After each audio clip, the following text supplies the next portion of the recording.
Star தமிழின் face to face நிகழ்ச்சி தொடர்கிறது. இன்றைய ஸ்டார் தமிழின் ஃபேஸ் டு ஃபேஸ் நிகழ்ச்சியில் ஐக்கிய சமாதான கூட்டமைப்பின் ஸ்தாபகரும் பொதுச் செயலாளரும் அதே போன்று கொழும்பு மாநகர சபை உறுப்பினருமான கலிலூர் ரவுமான் அவர்களோடு பேசிக் கொண்டிருக்கின்றோம். அந்த முத்துநகர் விடயம் தொடர்பாக நீங்கள் எனக்கு கூட ஒரு செய்தி ஒன்று அனுப்பியிருந்தீங்க. அதை நம்ம எங்களுடைய தொலைக்காட்சியில் செய்தி அறிக்கையில் நாங்கள் ஒளிபரப்பு அந்த விடயம் சம்மந்தமாக கொஞ்சம் சொல்லுங்கள். இப்போ என்ன போனால் அதையும் இப்போ பூகோள அரசியல் பின்னணி என்று சிந்தனையில் வச்சு தான் நாங்கள் அதை யோசிக்கணும். காரணம் என்ன, முத்துநகர் என்றது 1972 அந்த மக்கள் விவசாயம் செஞ்ச நிலம். அந்த காலத்தில் இருந்த ஒரு முஸ்லீம் அரசியல்வாதி ஒருவர் அந்த நிலங்களை அந்த மக்களுக்கு வழங்கியிருக்கிறார். அவர் ஒரு செல்வாக்கு மிக்க உறுப்பினராக இருக்கின்ற பொழுது சிரிமாவுடைய ஆட்சி காலத்தில் அதை வழங்கியிருக்கிறார். அப்போ வழங்கப்பட்ட அந்த நிலம் இலவசம் வழங்கியிருக்கார் மக்களுக்கு விவசாயம் செய்கிறதுக்கு வழங்கிக்கிறார். அது அரச நிலத்தை அரச நிலத்தை வழங்கியிருக்கிறாங்க விவசாயம் செய்கிறதுக்கு. இப்போ அரசாங்கம் அப்படி வழங்குது மற்ற இணைய பகுதிகள் அரச நிலங்களை விவசாயம் செய்கிறதுக்கு. அப்போ இந்த மக்கள் 1980 லலித் எத்துலாத் முதலி அவர்கள் இதை கெசட் பண்ணுறாரு துறைமுக அதிகார சபையின் காணிகளாக. அது இந்த மக்கள் அண்மை காலமாக வரையும் அறிந்திருக்கவில்லை. பக்கத்தில் ஒரு துறைமுகம் ஒன்று துறைமுகம் சார்ந்த துறைமுகம் ஒன்று இல்லை, துறைமுகம் விளங்குது. அப்போ துறைமுகம் சார்ந்த காணியாக பார்க்கப்பட்டு இருக்குது. அப்போ இந்த மக்கள் அது தெரியும். ஆனால் இந்த இடப்பட்ட பகுதியில் மறைந்த அஷ்ரஃப் அவர்களும் துறைமுக அமைச்சராக இருந்திருக்கிறார். ரவுஃப் ஹக்கீம் அவர்களும் இருந்திருக்கிறார். அப்போ முத்துநகர் பிரச்சனையை ரவுஃப் ஹக்கீமாக இருக்கின்ற காலத்தில் அஷ்ரஃப் மறைவடைந்தாலும் ரவுஃப் ஹக்கீமாக இருந்தாலும் யுத்தம் இடப்பட்ட காலம் சுட்டி அவருக்கும் அது பெரிதாக பட்டிருக்காது. அதே மாதிரி முஸ்லீம் சமுதாயத்துடைய ட்ரிங்கோமலி மாவட்டத்தில் செல்வாக்கு மிக்க முஸ்லீம் அரசியல்வாதிகள் 4 பேர் இருந்த காலங்களும் இருந்துச்சு மஹிந்த அரசாங்கத்தோட சங்கமித்த காலம். அப்போ அந்த காலத்தில் கூட இதை ஏன் கண்டு கொள்ளவில்லை? இந்த மக்களுக்கு இந்த காணி அந்த சான்றிதழை வழங்கணும், டீட்ஸ்களை வழங்கணும் என்று சொல்லி ஏன் என்னவில்லை என்று சொல்லி பாரி ஒரு தவறொன்று அன்றைக்கு இடம்பெற்றிருக்குது. அதனால தான் சில அப்படி இடம்பெற்று இருந்தாலும் அண்மையில் இது சம்பந்தமாக ட்ரிங்கோமலை சேர்ந்த தேசிய மக்கள் சக்தியுடைய ஒரு அரசியல்வாதி சொல்கிறார், துறைமுக அதிகார சபை கூட இன்னும் காணிகள் இருக்குது, நாங்கள் எதிர்காலத்தில் அது மக்கள் வாழ்ந்து கொண்டு இருக்கிறாங்க, அவங்களுக்கு நாங்கள் அதுக்குரிய சான்றிதழை வழங்கிறதுக்கு தயாராக இருக்கிறோம் என்று சொல்கிறார். அப்படி சொல்கிற அவர் ஏன் முத்துநகர் மக்களுக்கு அப்படி விவசாயம் செய்கிறதுக்கு விடுறாரு இல்லைன்றது ஒரு கேள்வியோட அந்த மக்கள் மத்தியில் இருக்குது. அது ஒரு சாதாரணமான கேள்வி ஒன்று தான். நிச்சயமாக சாதாரணமான கேள்வி. அப்போ அங்கே விடுறீங்க, இங்கே விடுறீங்க இல்லை. அப்போ வருகின்ற எந்த அரசாங்கத்தில் இருக்கிற எந்த தமிழ் சகோதர இனத்தை சேர்ந்தவங்க அரசியல்வாதியாக இருந்தாலும் ட்ரிங்கோமலை மாவட்டத்தில் அப்படி ஒரு பிரச்சனை ஒன்று நிலை கொண்டு இருக்குது. சண்முகா வித்யாலயத்துடைய பிரச்சனையாக இருந்தாலும், சஹிரா கல்லூரியுடைய அந்த மாணவர்கள் எழுவின பரீட்சை பிரச்சனையாக இருக்கலாம். நாங்களும் ட்ரிங்கோமலைக்கு புதிது இல்லை, நாங்களும் அந்த மக்களுடைய இந்த பிரச்சனைகள் நான் சொன்ன மேற்கொண்டு சேர்ந்த பிரச்சனைகளை நாங்கள் அவங்களோட பேசி கழிச்சிருக்கிறோம். இப்போ இதுக்கும் நாங்கள் போக காரணமும் கூட ட்ரிங்கோமலை மாவட்டத்தில் முஸ்லீம் அரசியல்வாதிகள் இதை முடிவு கொண்டு வராமல் இருக்கிறாங்க. ஒன்றோ அந்த மக்களுக்கு நீங்கள் தானே வாக்களித்தீங்க தேசிய மக்களுக்கு, அது சொல்லி நீங்கள் அவங்களோடைய பார்த்துக்கலுங்கன்னு சொல்கிறாங்களோ தெரியா, இல்லாட்டி இந்த அரசாங்கம் இல்லை அவங்களுக்கு ஒரு ஸ்லோகனோட வச்சுக்கணுமே, மறுபிறவி எடுக்கிறதுக்கு ஒரு ஸ்லோகன் தேவை, அதுக்கு இதை வச்சு நிற்கிறாங்களும் தெரியா. அதாவது அடுத்து வரும் மாகாண சபை தேர்தலில் இதை பயன்படுத்துது. அப்போ அப்படி குறுகிய அரசியல் எங்கள்கிட்ட இல்லை. அந்த மக்களுடைய பிரச்சனை முடிவு கொண்டு வரணும். அந்த மக்களுக்கு இப்போ இன்றைக்கு அரகலை அன்னு சொல்லக்கூடிய ஜேவிபிக்கு எதிரான அரசியல் செய்கிற பெரட்டுகாமியை அதை கையில் எடுத்திருக்கிறாங்க. பெரட்டுகாமியை கையில் எடுக்க போகல இந்த திருக்குறமலையை சேர்ந்த தேசிய மக்கள் சக்தி அரசியல்வாதி நினைக்கிறாரு இவங்க பெரட்டுகாமிட ஆக்கலண்டு. அந்த மக்களுக்கு நீங்கள் சொல்கிறீங்க இஸ்லாமிய சமூகத்தை சேர்ந்தவர்கள் அருண் ஹேமச்சந்திர அவர்கள் நினைச்சு கொண்டிருக்கிறாரு இந்த மக்கள் முத்துநகர் இந்த மக்கள் விவசாயம் இஸ்லாமிய மக்கள் இந்த பெரட்டுகாமியோட சேர்ந்து கொண்டு இருக்கிறாங்க, இவங்க இந்த பெரட்டுகாமிக்காரங்களா நினைக்கிறார். அப்போ அந்த மக்களுக்கு ஒரு குரல் வளம் ஒன்று இல்லாத சுட்டு தலைமைத்துவம் இல்லாத சுட்டு அவங்க போய் அங்கே சிக்கி இருக்கிறாங்க. அப்போ அந்த சிக்கல்ல இந்த கலட்டத்தான் நாங்கள் அங்கே போகிறோம். அப்போ அங்கே நாங்கள் போய் குரல் கொடுக்கணும். அதில் அங்கேயும் நீங்களும் கூட அரசியலை நிலைநிறுத்த போவதாக கூட சிலர் எண்ணலாம் தானே. அவங்க எண்ணத்துக்கு வேலை இல்லை, எங்களோட கடமையை செய்கிறதுக்கு நான் அங்கே போகிறோம். கடமை ஒன்று இருக்குது எங்களுக்கு, அரசியல் ரீதியாக ஒரு கடமை, அந்த கடமையை செய்கிறதுக்காக போகிறோம். அதுக்கு அதை வச்சுக்கொண்டு வாக்கு வாங்கி கேட்கலாம் பிள்ளை. சரி, இப்படி இருக்கும்போது கொழும்பு மாநகர சபையில் உறுப்பினராக நீங்கள் இருக்கிறீங்க, நீங்கள் உங்களோட கட்சியை சேர்ந்து 2 பேர் இருக்கிறாங்க.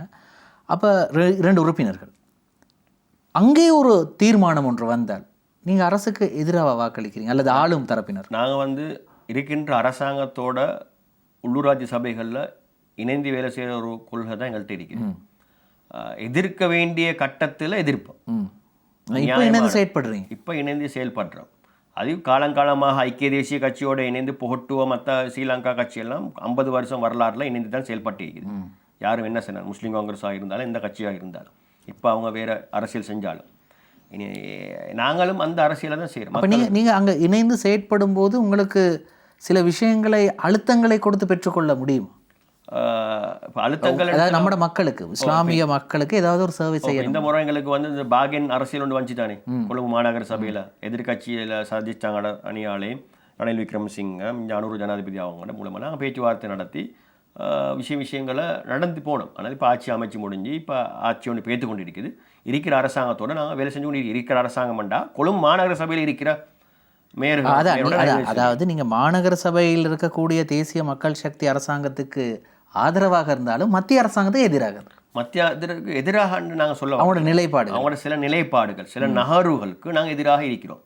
இஸ்ரேல் சம்பந்தப்பட்ட சில விஷயங்கள் இந்த நாட்டுடைய பொருளாதார ரீதியாக இருந்தாலும் அது எதிர்காலத்தில் நாங்கள் பார்த்து கொண்டு இருக்கிறோம். ஆனால் அவன் கேபினட் கொடுக்காத இருக்குதானே, அதுக்கு நாங்கள் இன்று வரைக்கும் எதிராகத்தான் இருந்து கொண்டு இருக்கிறோம். நிலைக்குழு தலைவராக நாங்கள் கொழும்பு மாநகர சபையில் விளையாட்டு மற்றும் பொழுதுபோக்கில் இருந்தாலும், ஏன்னா மற்ற உறுப்பினர் இன்னொரு ஒர்க் ஷாப் கமிட்டியில் நிலைக்குழு தலைவராக இருந்தாலும், நீங்கள் விளையாட்டு தொடர்பாக இருக்கீங்க இருந்தாலும் அது வந்து எங்களோட டியூட்டியை தான் நாங்கள் செய்கிறோம். எதிர்க்க வேண்டிய கட்டத்தில் நாங்கள் எதிர்த்து கொண்டு தான் இருக்கிறோம். அப்போ அந்த எதிர் அரசியல் நாங்கள் செய்வோம், மக்களுடைய போராட்டத்தில் நாங்கள் இருப்போம். இப்போ அந்த முத்துநகர் பிரச்சனை என்றாலும் அது வந்து ஒரு எனர்ஜி சம்பந்தப்பட்ட சோலார் பவர் ஒரு ப்ரொஜெக்ட் ஒன்று சென்ற அரசாங்கம் கொண்டு வந்த திட்டம். சென்ற அரசாங்கம் கொண்டு வந்த திட்டத்தை நீங்கள் கொடுக்கணும் பண்ணி சொல்கிறீங்க. அப்போ அதுக்கு முன்னுக்கு வேறு காணிகள் இருக்கு, அதுக்கு பயன்படுத்தலாமே, இந்த மக்களுக்கு விட்டு விடுக்கலாமே. அப்போ அதை ஒன்றும் செய்யாமல் அங்கே உலமாக்களும் இந்த பிரச்சனைக்கு சிவில் அமைப்புகளும் முன் வரணும்.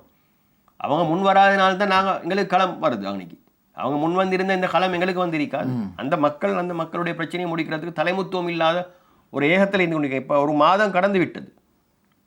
அப்போ ஐசுட்டி நாங்கள் செல்ற வந்து அந்த மக்கள் விவசாயம் செய்கிற காணி, அந்த மக்கள் யுத்தம் செய்யும் பொழுது, விடுதலை புலிகளுடைய போராட்டம் இருக்கும் பொழுது காலத்திலும் கூட அந்த மக்கள் அங்கே விவசாயம் செஞ்சாங்க, இராணுவத்தோடு இருந்தாங்க. விடுதலை புலியுடைய போராட்டத்துக்கு எதிராக இராணுவத்தோடு இருந்த மக்கள், அந்த மக்களை இராணுவம் அடித்து விரட்டுது. அப்போ ஆயுதம் ஏந்தின சமுதாயத்தை நோக்கி இன்னொரு பார்வை. அப்போ ஆயுதம் ஏந்தின சமுதாயத்தை நோக்கித்தான் அரசியல் சிந்தனை, அரசியல் பலம், அரசியல் எல்லாம் இருக்கணுமா? அப்போ குண்டு வச்ச சமூகம் என்று சொன்னால் 2 பேரும் குண்டு வச்ச சமூகமாக உருவாக்கலாம். ஈஸ்டர் அட்டாக்கும் கடந்த 30 வருடத்துக்கு குண்டு வச்சு உருவாக்கலாம் தானே. அப்போ அப்படியெல்லாம் பார்க்கப்படாது. அப்போ நாங்கள் இவ்வளவு காலம் நாங்கள் பார்த்த அரசுகள் எல்லாமே ஒரு இனவாத போக்கு உடைய அரசாங்கங்கள் தான் நாங்கள் பார்த்துருக்கோம். இந்த அரசாங்கம் அதே தானே செய்யுது. இல்லை, இவங்களெல்லாம் பூகோள பின்னணி ஒன்று இவங்களுக்கு இருந்து கொண்டிருக்குது. இவங்களுக்கு வந்து இப்போ ட்ரிங்கோமலி மாவட்டம் எடுத்துக்கொண்டால் முஸ்லீம் சமுதாயத்துடைய சில துறைமுகம் சார்ந்த காணிகளை நகர்த்தோணும், அவங்கள இடம்பெயரணும், டயஸ்போராக்கள் வேலை செய்யலாம், முஸ்லீம் மக்கள் மாதிரியும் அங்கே ஒரு வலுவூட்டமான ஒரு சமுதாயமாக மாறிக்கொண்டு வராங்க. அது சுட்டுத்தானே சில தேர்தல் தொகுதிகளை கூட ட்ரிங்கோமலியில் வந்து சில புலனருவா அனுராதபுர தேர்தல் தொகுதி இணைத்தாங்க. அந்த காலத்தில் அம்பாறை மாவட்டத்தில் இணைத்திக்கிறாங்க தானே. பானம போன்ற பகுதிகளை இணைத்திருக்கிறாங்க. அங்கே சேருவில் இந்த சேருவில் அந்த போன்ற பகுதிகளை இணைத்திருக்கிறாங்க. ட்ரிங்கோமலி மாவட்டத்திலையும் கூட வந்து சில விஷயங்களை இணைத்திருக்கிறாங்க.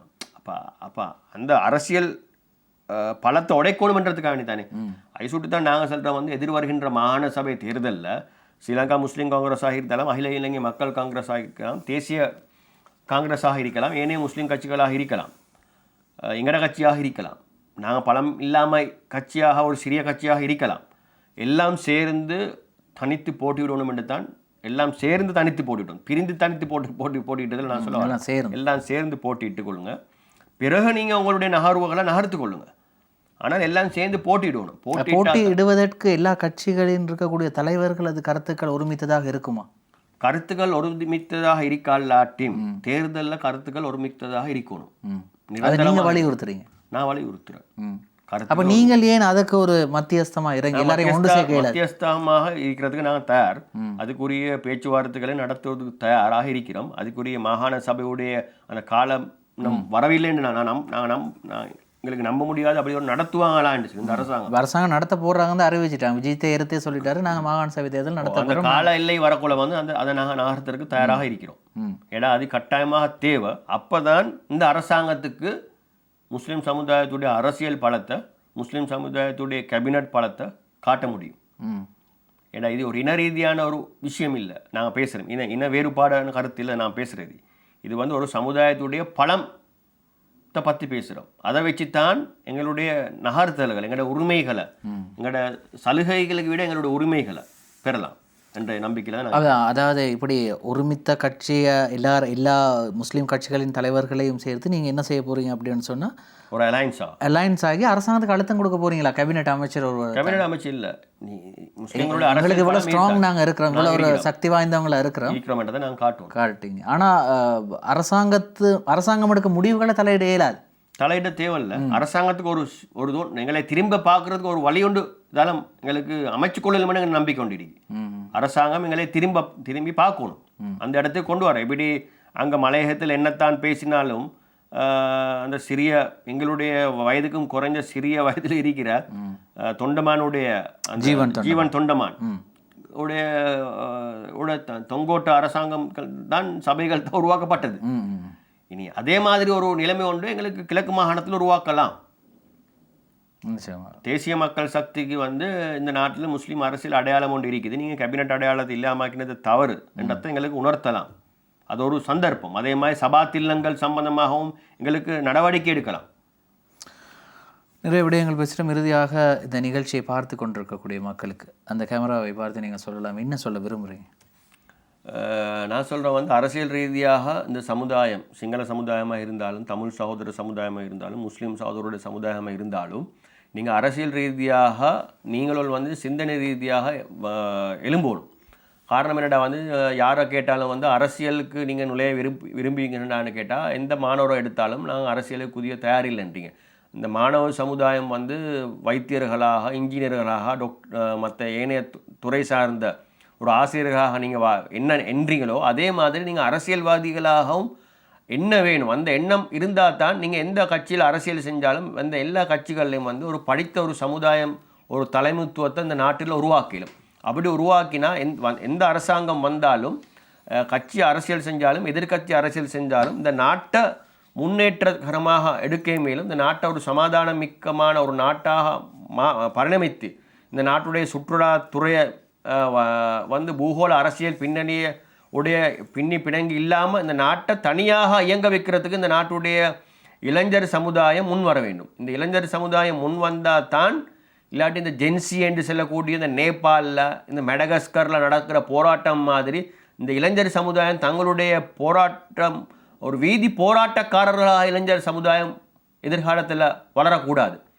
இந்த நாட்டுடைய இளைஞர்கள் உள்ளூராட்சி சபைகளில், மாகாண சபைகளில், அதே போன்று பாராளுமன்றத்தில் படித்த இளைஞர்கள் என்ன சமுதாயத்தில் இருந்தாலும் என்ன கட்சியில் இருந்தாலும் வரத்துக்குரிய வாய்ப்பை உருவாக்குங்க. அதுக்கு நீங்கள் அரசியலை விட்டு தூரம் போக வானம் போனால்தான் இந்த விளைவு இந்த ஊடகத்துறையிலையும் அதே மாதிரி சமூக ஊடகத்துறையிலையும் நீங்கள் எப்படி பரிணமித்து இருக்கிறீங்களோ இளைஞர்கள் அரசியலையும் வர வேண்டும் என்றே தான் நான் நாட்டு மக்கள் கேட்கின்ற ஒரு முக்கியமான ஒரு கோரிக்கை. நிச்சயமாக இளைஞர்களுக்கு நல்ல ஒரு பதிவை நீங்கள் கொடுத்துருக்குறீங்க. அதாவது அரசியலில் உங்களை ஆர்வத்தை செலுத்துங்க. ஏன்னா அதை விட்டு நீங்கள் விலகி போகும்போது உங்களுக்கு வேறு வேறு சிந்தனைகள், எண்ணங்கள் எல்லாம் அரசியலில் தான் எல்லாம் இருக்கு. நீங்கள் என்ன தொழில் செஞ்சாலும், நீங்கள் வைத்தியராக இருந்தாலும், நீங்கள் எதை இருந்தாலும் அரசியல் தான் உங்களை வழிநடாத்து.